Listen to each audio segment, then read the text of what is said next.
Saya eling aja. Eling artinya apa? Ingat. Coba ingat sesuatu. Kayak gimana sih Tuhan? Yang bisa ingat Allah itu cuma Allah. Nah, ini rumus, coba ingat. Yang bisa ingat Allah itu cuma Allah. Terus kita ngapain sholat? Katanya aqimis sholat li dzikri.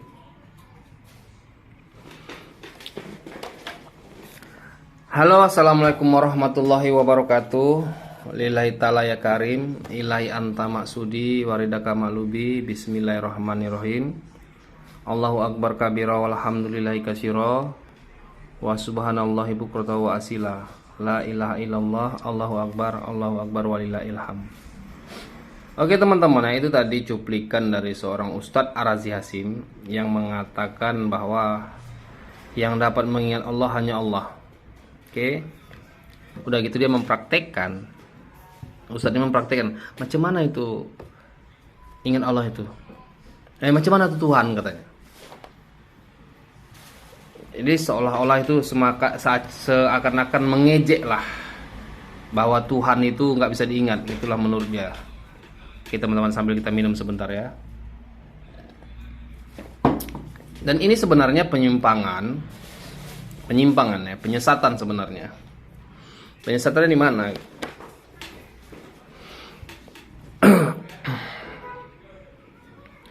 Penyesatannya itu pertama yang disampaikan Jibril kepada Nabi Muhammad itu dalam surat Al-Alaq ya. Surat Al-Alaq itu qad aflaha man tazakka wa dzakara asma rabbih fasolah. Beruntung orang mensucikannya, dia ingat Tuhannya, dia tegakkan sholat. Dia ingat Tuhannya, dia tegakkan sholat. Oke. Jadi kalimat itu Jibril itu menyampaikan pesannya Allah, menyuruh Nabi Muhammad mengingat. Bukan Allah yang disuruh. Bukan Allah yang disuruh, ya Allah, ingat Allah ya. Nggak ada seperti itu. Tuh. Qad aflaha man tazakka wa dzakara asma rabbih fasholla. Beruntung orang yang mensucikan hatinya, dia ingat Tuhannya, tegakkannya sholat. Dia ingat Tuhannya, itu kalimatnya, dia tegakkan sholat. Itu yang pertama. Karena si Ustadz ini mengatakan yang ingat Allah itu hanya Allah katanya. Kapan Allah nyuruh Allah? Oh, Ustadz ini kan ceritanya hakikat. Mau hakikat ma'rifat, dia sudah salah. Syariat hakikatnya saya salah. Jadi nggak ada tuh alasan, oh ini cerita hakikat ma'rifat, nggak ada itu. Salah aja gitu. Jadi nggak usah banyak alasan, nggak usah banyak dalih gitu. Yang diperintahkan mengingat Allah itu siapa? Allah rupanya, kan enggak. Qad aflaha man tazakka wa dzakara asma rabbih fasholla. Beruntung orang mensucikannya, dia ingat Tuhannya, dia tegakkan sholat. Itu ketika itu ketika Jibril alaihissalam, ketika malaikat Jibril alaihissalam itu mengajarkan kepada Nabi Muhammad. Setelah dibersihkan disuruh ingat, tegakkan sholat. Itu kejadiannya, kisahnya. Yang kedua apa lagi? Di dalam surah Nisa, ya Muhammad kata Allah melalui malaikatnya, melalui perantaranya malaikat Jibril, ya Muhammad, ingat Allah waktu kau duduk, waktu berdiri, waktu berbaring, kapan dan di mana saja berada. Ingat Allah, jangan lupa-lupa. Itu jelas loh. Enggak ada di surah Allah, ya Allah, Allah, kau ingat tuh Allah ya, kapan dan di mana saja, enggak ada itu. Yang disuruh ingat itu siapa? Muhammad itu siapa? Muhammad itu hamba Allah. Nah, itu jelas gitu. Jadi Ustadz ini sudah bertentangan perkataannya dengan Allah dan Rasul. Perkataan Allah dan Rasul sudah ditentangnya gitu. Kok enak aja dia mengatakan, macam mana Tuhan tuh? Dia berkata seperti itu karena dia nggak kenal Tuhannya. Kenapa dia nggak kenal Tuhannya? Karena tak ada ilmunya. Kalaupun dia ada ilmunya, ya berarti dia selalu melalaikannya. Ya kalau dia nggak melalaikannya, pasti dia tahu macam mana Tuhan. Itu aja logikanya. Kenapa dia nggak bisa ingat Tuhan? Karena dia nggak kenal. Nah, kenapa dia nggak kenal? Karena tak ada ilmunya. Kalaupun ada ilmunya, berarti dia sering melalai-lalaikan mengingat Allah. Kenapa dia nggak? Karena dia nggak nerima bahwa Allah itu bisa diingat. Dia tidak menerima bahwa Allah itu bisa diingat. Siapa yang salah? Jadi jangan katakan yang bisa mengingat Allah itu hanya Allah, jangan gitu. Allah memberikan kita kodrat iradat, kuasa, kekuatan agar kita bisa mengingat. Dengan apa? Dengan ditanamkan, dengan diberikan kita ilmu. Kita maka menuntut ilmu. Menuntut ilmu itu wajib hukumnya kata Rasulullah bagi kaum muslimin dan muslimat. Dikasih kita ilmu, kodrat iradat. Untuk apa? Untuk salah satunya untuk mengingat Allah.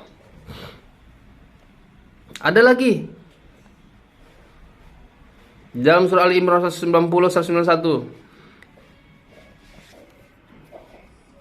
Itu jelas loh. Inna fil halqi samawati wal ar wahtila fil laili wan nahar la ayati ulil albab. Itu jelas. Dijadikan langit dan bumi perputaran siang dan malam. Terdapat tanda-tanda orang berakal. Tanda-tanda orang yang berakal. Tanda-tanda orang berakal itu waktu dia duduk dia ingat Allah. Waktu berdiri dia ingat Allah. Waktu berbaring dia ingat Allah. Ali Imran 190-191. Itu jelas loh. Tanda-tanda orang berakal waktu dia duduk, waktu dia berdiri, waktu dia berbaring dia ingat Allah. Sekalipun dia tafakur, tetap mengingat Allah. Ali Imran 190-191. Silakan baca. Bukan Allah di situ disuruh mengingat. Enggak ada Allah menyuruh Allah mengingat. Nah, itu jelas loh. Dan jelas ini bukti semua bahwa Ustadz Ar-Razi Hasim itu menentang perkataan Allah, menentang perkataan Rasul. Itu jelas. Maka perlu dipertanyakan, ini banyak nih hal-hal yang menyimpang dibuat para ustadz nih, yang dibuat ustadz nih. Maka benar kata Allah itu benar, kata Rasul itu benar di akhir zaman. Ya ayyuhal ihwan, zamanu la yabza minal islami ila ismuhu wala minadni ila rasmuhu, kata Rasulullah. Nanti di zaman akan datang Islam itu tinggal nama, Islam itu tinggal di lidah. Nanti banyak ulama-ulama fasik, ulama masuk yang menyesatkan manusia. Itu kata Rasulullah. Banyak ulama fasik, ulama masuk yang menyesatkan manusia itu banyak. Dan ini sudah terjadi sekarang. Sekarang ini sudah banyak terjadi.